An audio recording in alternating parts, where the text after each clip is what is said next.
નમસ્કાર, હું હર્ષ આઠવા, India news ગુજરાતમાં આપનું સ્વાગત છે। સમાચારની શરૂઆત કરીશું કે મોટા સમાચારથી વાત કરીશું રાજકોટની। રાજકોટમાં દર્શક મિત્રો અત્યારે હાલ એસઓજી અને આરોગ્ય વિભાગ બંને સતર્ક થઈ ગયું છે અને એસઓજી અને આરોગ્ય વિભાગની સૌથી મોટી કાર્યવાહી સામે આવી છે। આપને જણાવી દઈએ કે જ્યારે રાજ્યની અંદર ભેળસેળ યુક્તવાળા પદાર્થો વેચવામાં આવતા હતા તેના ઉપર અત્યારે હાલ પ્રતિબંધ મૂકવામાં આવ્યો છે। આપને જણાવી દઈએ કે જે એનાલોગ વસ્તુથી પનીર, ચીઝ, બટર તમામ વસ્તુઓ જે બનાવાતી હતી હવે તેના ઉપર લગામ કસવામાં આવી છે। સૌપ્રથમ આપણે આજે જણાવી દઈએ આજના વિષયમાં મારી સામે આ સ્ક્રીન છે તેમાં આપણે જોઈશું કે ગ્રામ્ય એસઓજી અને આરોગ્ય વિભાગની 3 ડેરીમાંથી 1165 કિલોનો જો જથ્થો છે તે સીઝ કરવામાં આવ્યો છે। દર્શક મિત્રો, આરોગ્ય તંત્ર અને એસઓજી આ બંનેની એક મોટી સફળતા છે, કારણ કે અત્યારે હાલ જે બંને ટીમો ભેગી મળીને કામ કરે છે તે જનતાના સ્વસ્થ અને આરોગ્ય માટે કામ કરે છે। આજે સ્વાસ્થ્ય જ્યારે લોકોનું સારું રહેશે તો પોતે સારું કામ પણ કરી શકશે અને સારી રીતે જીવી પણ શકશે, પરંતુ સ્વાસ્થ્ય જ ખરાબ હશે તો તે કશું પણ નહીં કરી શકે। તો એના માટે હવે હાલ અત્યારે જે જથ્થો છે તે સીઝ કરવામાં આવ્યો છે। તમામ માહિતી હું આપને ક્રમવાર સમજાવું છું કે અત્યારે હાલ શું પરિસ્થિતિ છે। રાજકોટ ગ્રામ્ય એસઓજી અને આરોગ્ય વિભાગે જ્યારે જય ખોડિયાર અને શ્રીજી બજરંગ ડેરીમાં દરોડા પાડીને 500 કિલો જથ્થો શંકાસ્પદ માવો, 400 લીટર અખાદ્ય દૂધ અને 1165 કિલો અખાદ્ય જથ્થો ઝડપી પાડ્યો છે। આ ખૂબ જ મોટી કાર્યવાહી છે, આપને જણાવી દઈએ। દર્શક મિત્રો, આગળ વાત એવી છે કે રાજકોટ જિલ્લાના આરોગ્ય સાથે ચેડા કરતા ભેળસેડિયા તત્વો સામે હવે તંત્રએ લાલ આંખ કરી છે। સાથે રાજકોટ ગ્રામ્ય સ્પેશિયલ ઓપરેશનલ અને ગ્રુપ અને આરોગ્ય વિભાગની જે ટીમ છે તે ટીમે પણ સંયુક્ત ચોક્કસ બાતમીના આધારે જાણીતી ડેરીઓ પર રેડ કરી છે। તેમની પાસે બાતમી હતી, જાણકારી હતી અને આ જાણકારીના આધાર ઉપર એસઓજી અને આરોગ્ય વિભાગની ટીમ પહોંચી અને દરોડા પાડ્યા છે। સાથે 1165 કિલોનો અખાદ્ય જથ્થો ઝડપી પાડ્યો છે। દર્શક મિત્રો, આપને જણાવી દઈએ કે તહેવારો નજીક આવતા રહ્યા છે અને નજીક આવતાની સાથે જ હવે તહેવારોની અંદર પણ જે માવો છે, મીઠાઈઓ છે અને દૂધ છે, ચીઝ છે, પનીર છે, આ તમામ વસ્તુઓનું જે વેચાણ છે તે ખૂબ જ મોટા પ્રમાણમાં થતું હોય છે અને પૈસા કમાવા માટે અને લાલચ એક કહેવાય કે બહુ મોટી બળા છે। આ લાલચ જ જે છે પૈસાની એ લોકોને આવા રસ્તા ઉપર ચડાવી દે છે। પૈસા કમાવા માટે જે લોકોના સ્વાસ્થ્ય સાથે ચેડા કરે છે તે લોકો સામે અત્યારે એસઓજી અને આરોગ્ય વિભાગે આંખો લાલ કરી છે। સઘન ચેકિંગ, તપાસ, દરોડા, લેબોરેટરી ટેસ્ટ આ તમામ વસ્તુઓ અત્યારે હાલ કરવામાં આવી છે, પરંતુ આ શા માટે અત્યારે હાલ જાગી ગયા છે એ પણ હું આપને જણાવું છું। આ એટલા માટે જાગી ગયા છે કારણ કે આગળ પણ અનેક કિસ્સાઓ સામે આવ્યા હતા। એનાલોગ પનીર, બટર, ચીઝને લઈને જે લોકોના સ્વાસ્થ્ય જોખમાય છે તેના આધારે જે રિપોર્ટો સામે આવી હતી, હવે આરોગ્ય મંત્રી છે પ્રફુલ્લ પાનસેરિયા તે જાગી ગયા છે। આગળની વાત છે કે હવે જે પણ અખાદ્ય પદાર્થો છે, ડેરીનું પ્રોડક્ટ્સનું વેચાણ છે તેને અટકાવવા માટે જે પકડવામાં આવેલા છે જે પદાર્થો તેનો સંપૂર્ણપણે નાશ કરવામાં આવી રહ્યો છે।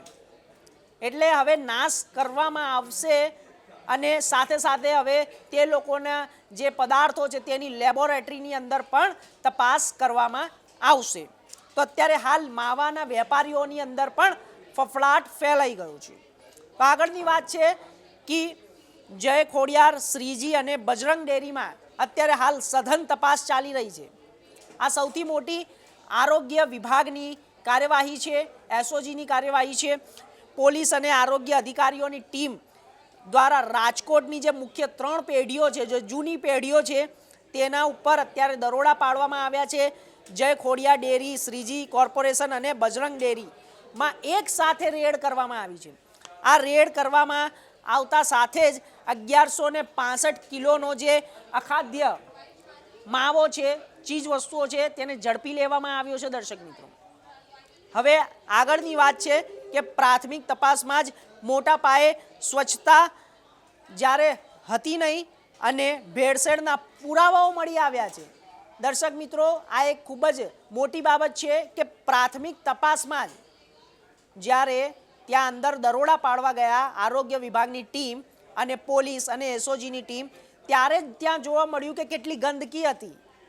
અને ગંદકીની વચ્ચે જ્યારે તમામ કામે લોકો લાગેલા હતા અને ચીજ વસ્તુઓ બનાવતા હતા અને તેનું વેચાણ બહાર બજારોમાં કરતા હતા, અસ્વચ્છ જગ્યા અને ભેળસેળ વાળા પુરાવા પણ મળી આવ્યા છે.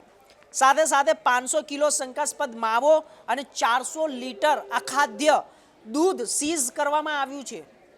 આ એક ખૂબ જ મોટી બાબત છે અને વાત છે દર્શક મિત્રો, 500 કિલો શંકાસ્પદ માવો અને 400 લીટર અખાદ્ય દૂધ સીઝ કરી દેવામાં આવ્યું છે સંપૂર્ણપણે. કારણ કે જ્યારે આજે જથ્થો મળ્યો, હવે જથ્થાના આધારે તે લોકો તપાસ કરી રહ્યા છે, લેબોરેટરીની અંદર તપાસ કરી રહ્યા છે કે કયો પદાર્થ જે છે તે લોકોના સ્વાસ્થ્ય માટે સારો છે. કારણ કે આ જે પદાર્થ છે તે બહાર જાય છે અને લોકોને બજારમાં વેચવા માટે જતો હોય છે અને ત્યાં લોકોના સ્વાસ્થ્ય બગડતા હોય છે. થોડા પૈસા કમાવાની લાલચમાં જે માવાના વેપારીઓ છે, જે મીઠાઈના વેપારીઓ છે, તે લોકો ભેળસેળવાળી વસ્તુઓનો ઉપયોગ કરીને લોકોના સ્વાસ્થ્ય સાથે ચેડા કરે છે. અને આ સાથે જ હવે આરોગ્ય તંત્ર સફાળું જાગ્યું છે અને આરોગ્ય વિભાગના મંત્રી જે છે પ્રફુલ્લ પાનસેરિયા, તેમને કહ્યું છે કે હવે જે કોઈ પણ આરોગ્ય સાથે ચેડા કરશે તેમને બક્ષવામાં નહીં આવે, તેમને સજા થશે. તો આ સમાચાર પણ ખૂબ જ મોટા છે, આ મુદ્દો પણ ખૂબ જ મોટો છે. દર્શક મિત્રો, આગળની વાત છે આપને જણાવી દેવું કે જ્યારે નમૂનાઓ જે લેવામાં આવ્યા છે, તમામ જે ત્યાંથી નમૂનાઓ લેવામાં આવ્યા છે, જે આ 1165 કિલોનો જે જથ્થો છે તે જથ્થાની સાથે તેને નાસ્તો કરવામાં આવ્યો છે, પરંતુ હવે તેના નમૂના પણ લેવામાં આવ્યા છે. અમુક જે નમૂનાઓ છે તે લેવામાં આવ્યા છે અને નમૂના લઈને પૃથ્થકરણ અને સરકારી લેબોરેટરીમાં મોકલી આપવામાં આવ્યા છે. અને લેબોરેટરી રિપોર્ટ આવ્યા બાદ સંબંધિત ડેરી સંચાલકો સામે ફૂડ સેફ્ટી એક્ટ હેઠળ કડકમાં કડક કાર્યવાહી કરવામાં આવશે. પોલીસે આ મામલે વધુ આગળ તપાસ હાથ ધરી છે. તો દર્શક મિત્રો, મારું એટલું જ કહેવું છે કે જે વેપારીઓ, માવાના વેપારીઓ હોય કે મીઠાઈના વેપારીઓ હોય કે જે પણ ખાદ્ય પદાર્થો વેચતા હોય, તમામ વેપારીઓ માટે આ એક ઉદાહરણ છે કે આરોગ્ય વિભાગની ટીમ, એસઓજીની ટીમ હવે સતર્ક થઈ ગઈ છે. રાજ્યમાં જે કોઈ પણ આવા માવાના વેપારીઓ પકડાશે તેમના ઉપર કાયદેસરની કાર્યવાહી કરવામાં આવશે અને તેમને જેલ ભેગા પણ થવું પડશે. કારણ કે લોકોના સ્વાસ્થ્ય સાથે જે ચેડા કરશે તેમને આ જ પ્રકારની સજા કરવામાં આવશે, આરોગ્ય મંત્રીએ જ્યારે નિવેદનમાં જણાવ્યું છે.